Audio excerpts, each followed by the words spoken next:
Hare Krishna to everyone. Hare Krishna sir.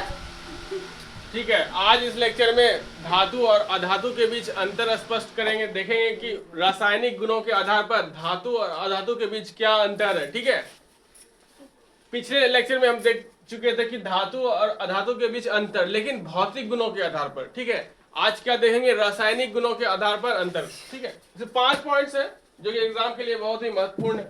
पहला point देखो, धातुओं के परमाणु धनायन बनाते हैं। धातुओं के परमाणु कैसा बनाएगा, धन आयन। इसका मतलब उसके परमाणु के ऊपर कैसा हो जाएगा, धन आवेश। ठीक है, जैसे सोडियम तो 1+, कैल्शियम 2+, आयरन 3+, जैसे एल्युमिनियम 3+। एल्युमिनियम आएगा तो क्या बनेगा, 3+। कभी कभी ये प्लस पहले भी लिख देगा तो एक ही बात है। ठीक है, जैसे मान लो इसको लिख देगा कैल्शियम +2, एक ही बात है। अधातुओं के परमाणु ऋण आयन बनाते हैं, यानी इसके परमाणु के ऊपर एक इलेक्ट्रॉन लेके कैसा बना लेगा, ऋण आयन। जैसे क्लोरीन है, इसमें एक इलेक्ट्रॉन अधिक हो गया है तो ये कैसा हो गया, ऋण आयन। ठीक है, नेक्स्ट पॉइंट, धातुओं के ऑक्साइड भास्मिक होते हैं। धातुओं के ऑक्साइड कैसे होगा, भास्मिक होगा। अधातुओं के ऑक्साइड कैसा होगा, अम्लीय होगा। ये डायरेक्ट ऑब्जेक्टिव क्वेश्चन पूछता है कि धातुओं के ऑक्साइड क्या बनते हैं, भस्म बनते हैं और ये अम्ल बनते हैं। धातुओं के ऑक्साइड अम्ल बनते हैं।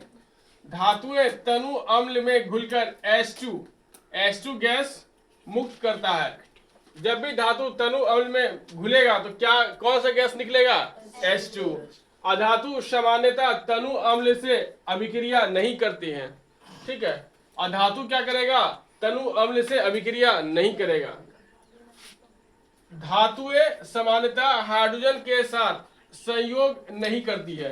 जो धातु है, ठीक है, जैसे मान लो धातु का एग्जाम्पल क्या है, आयरन है, कॉपर है, एल्युमिनियम है, ये सब क्या है, धातु है। तो धातु क्या करेगा, हाइड्रोजन के साथ अभिक्रिया नहीं करेगा। लेकिन अधातुएं हाइड्रोजन के साथ अभिक्रिया करके क्या बनाएगा, सहसंयोजक हाइड्राइड।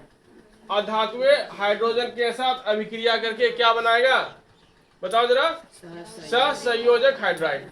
ये पूछेगा ऑब्जेक्टिव में कि अधातुएं हाइड्रोजन के साथ अभिक्रिया करके क्या बनाता है, सहसंयोजक हाइड्राइड। ठीक है, नेक्स्ट पॉइंट, धातुएं कैसा होता है, अवकारक होता है। धातुएं कैसा होता है, अवकारक होता है। अधातुएं कैसा होता है, ऑक्सीकारक होता है। और अवकारक और ऑक्सीकारक चैप्टर 1 में एक्सप्लेन किया गया है। ठीक है, जो भूल गया फिर से बता देंगे बाद में। ठीक है, एक बार हम फिर से इसको रिपीट कर रहे हैं। सभी पॉइंट्स को अच्छे से देखना है, याद करना है, एग्जाम तक लिखना है, एग्जाम तक याद करके रखना है। देखो, धातुओं के परमाणु कैसा बनाते हैं, धन आयन बनाएंगे, और अधातुओं के परमाणु क्या बनाएगा, ऋण आयन। पहला अंतर क्या होगा, धातु धन आयन और अधातु ऋण आयन। ठीक, दूसरा, धातुओं के ऑक्साइड भास्मिक, अधातुओं के ऑक्साइड अम्लीय। धातुओं के ऑक्साइड भस्म, अधातुओं के ऑक्साइड अम्लीय। ठीक, 2 पॉइंट हो गया। और तनु अम्ल में घुलकर H2 गैस रिलीज करेगा कौन, धातु, और अधातु रिएक्ट ही नहीं करेगा, अभिक्रिया ही नहीं करेगा। ठीक, ये 3 पॉइंट हो गया। फिर धातुएं सामान्यतः हाइड्रोजन के साथ संयोग नहीं करता है। अब धातु जो है हाइड्रोजन के साथ संयोग ही नहीं करेगा, और अधातु हाइड्रोजन के साथ अभिक्रिया करके क्या बनाएगा, सहसंयोजक हाइड्राइड। सहसंयोजक हाइड्राइड। और धातुएं अवकारक होते हैं और अधातुएं ऑक्सीकारक होते हैं। ठीक है, फिर से एक बार रिपीट, धातु धन आयन, अधातु ऋण आयन। धातु भास्मिक होते हैं, अधातु अम्लीय होते हैं। फिर धातु क्या करेगा, किसके साथ अभिक्रिया करेगा, हाइड्रोजन के साथ अभिक्रिया करेगा, और अधातु हाइड्रोजन के साथ अभिक्रिया नहीं करेगा। फिर धातु अम्ल के साथ अभिक्रिया करके H2 गैस रिलीज करेगा, अधातु H2 गैस रिलीज नहीं करेगा, धातु से तनु अम्ल से अभिक्रिया नहीं करेगा। ठीक है, धातु अवकारक, अधातु ऑक्सीकारक। धातु अवकारक, अधातु ऑक्सीकारक, है ना। इतना बात याद रखना है। इसमें दो पॉइंट ये वाला भूलने वाला है, 3 और 4।